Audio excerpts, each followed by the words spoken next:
জোরে জোরে করো, আওয়াজে শোনা যাচ্ছে না। হোমিওপ্যাথি ডক্টর ছিলেন, তাকে আমি দেখালাম। দেখাবার পরে তিনি আমাকে কি বললেন যে দেখুন এটা আমার দ্বারা হবে না, আপনাকে অ্যালোপ্যাথি ট্রিটমেন্ট করতে হবে। কিন্তু আজকে আমি সেই অ্যালোপ্যাথি ট্রিটমেন্ট মানে আজকে আমাকে এটা অপারেশন করতে হবে। আজকে কিন্তু আমি সেই জায়গায় না গিয়ে আমি তখন চিন্তা করলাম যে তাহলে কী করবো। তারপরে আমি দেখলাম যে না, অপারেশন আমি করবো না। আমারই পরিচিত একজন ছিলেন, উনি এগ্রিকালচারে চাকরি করতেন, রিটায়ার হয়ে গেছেন।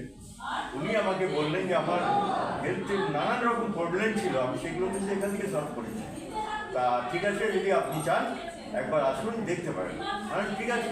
তারপরে তার সাথে আমি আসলাম, এই অফিসেই এসেছিলাম। এসে এরকম বসে আছে, সব বলছে।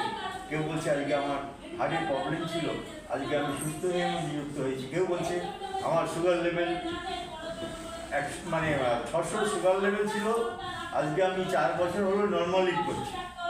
আচ্ছা, এই বলার পরে তারপরে আমি দেখলাম যে আবার একজনকে বললেন যে দেখুন এটা খুব সাপ্লিমেন্ট, এর কোনো সাইড এফেক্ট নেই, সুস্থ শরীরেও আমরা ব্যবহার করতে পারি। কেন?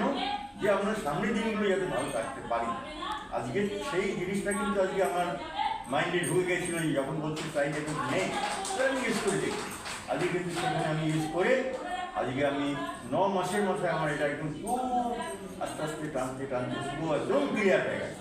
তাহলে আমার বেশিজ আজকে আমার প্রাণ দিয়েছে, একটা নতুন একটা জীবন আমাকে দিয়েছে, যার জন্য কিন্তু আজকে আমি বেশিজে পড়ে আছি। এখন আমার ঘরে আমি যাবতীয় প্রোডাক্ট আমি ইউজ করি। আমার এখানে এখনও ছবি তোলা আছে, আমি দেখাবো আপনাদের, কোনো অসুবিধা নেই।